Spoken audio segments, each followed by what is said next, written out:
صالح. اصبر ضيعت الكلمات. ابى اتلين شوي، احس اني تعبت.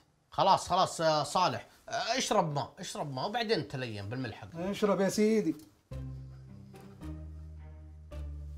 تست انت لسه هتعمل تيست يا استاذ عامر؟ ما يغني بقى وخلصنا يا اخي. اقول استنى شوي يا ابو صلاح، انت وراك عجل وحريقه. يلا عطنا تيست وبعدين ندخل باغنيه الفرح. اتفضل خش في المود يا استاذ. ما عاد بدري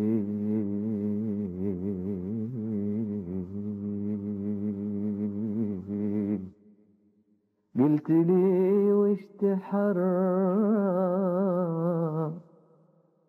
ذابت نجوم الليل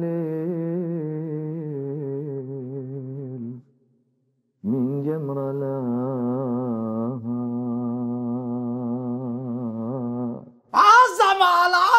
عظمة ايه اللي بيحصل ده؟ ايه اللي انا سامعه ده؟ ايه الجمال ده؟ لا ده كتير.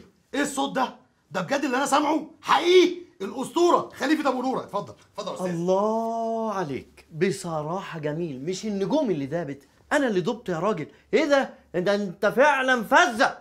اهو دول بقى يا استاذ عامر ما بيخرجوش غير لما يكون في صوت حلو قوي وبحيته حلوه.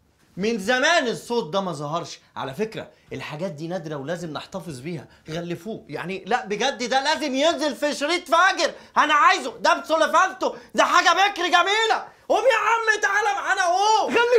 غلفوه ولد عمي. أبو نورة تفنن بالأغنية بشكل خرافي. قايل لس خلي بنوره علي. هذه 60,000. والله لو أدري الأغنية بتطلع بهالروعة كان أعطيتك زيادة. حنا فيها. خل نروح لاخر الشارع عند المحطه في صراف، تصرفي لي وتعطيني. إن شاء الله المرة الجاية. تعرف فنانين ثانيين؟ عفو عليس، اعرف كل فنانين العرب، كاظم، عبد المجيد، عبادي. كلهم تعرفهم؟ ابد كلهم نعرفهم.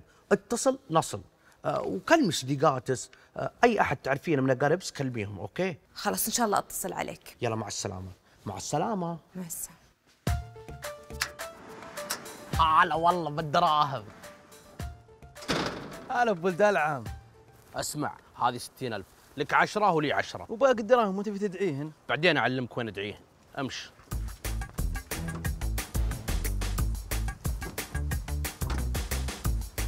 ابوك الدراهم.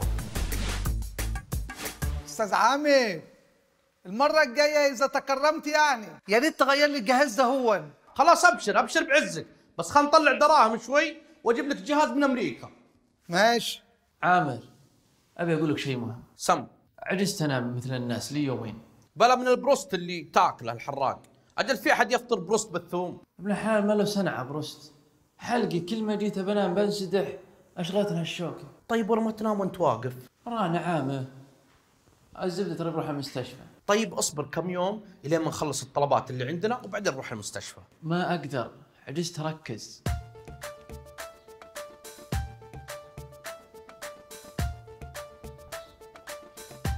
يا ورد خليك على كف الايام، اما صفالي الوقت اكيد بيصفالي. ترحل وتقبل مثل طيف بلا احلام، واكيد بيجي يوم وما ما ما ما بتلقاني. الله يعطيك الصحة والعافية وما قصرت، بس أنا في الحقيقة قصيدتك دي ما عجبتني ولا راح أغنيها. ليه يا ابو نوره؟ وش دعوه الله يهديك؟ انا متفق مع مدير اعمالك اني ادفع لكم 200,000 ريال عشان تغني لي القصيده يا ابو نوره. المسألة مو مسألة فلوس، المسألة إني ما راح أجاملك وأغني القصيدة دي وهي مكسرة. أنا بصراحة أعتذر لك وما راح أغني القصيدة دي. يعطيك العافية، ما قصر. تفضل، مشكور حبيبي.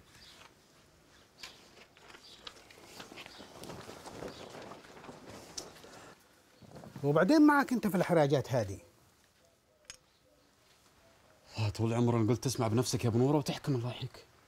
أنا كم مرة قلت لك الشاي حقي ملعقة واحدة سكر بس يا بني آدم، ملعقة واحدة بس.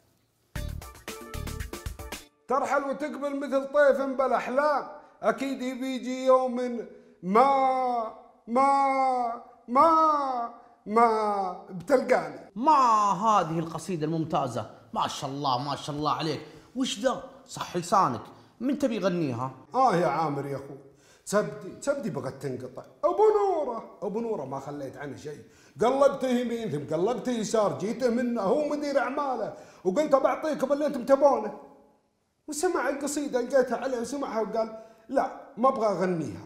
اسمعني يا عامر، هذه قصيدتي ابيها تظهر للنور ويسمعها الملك كله. يعني انت تبي ابو نوره يغنيها؟ ايها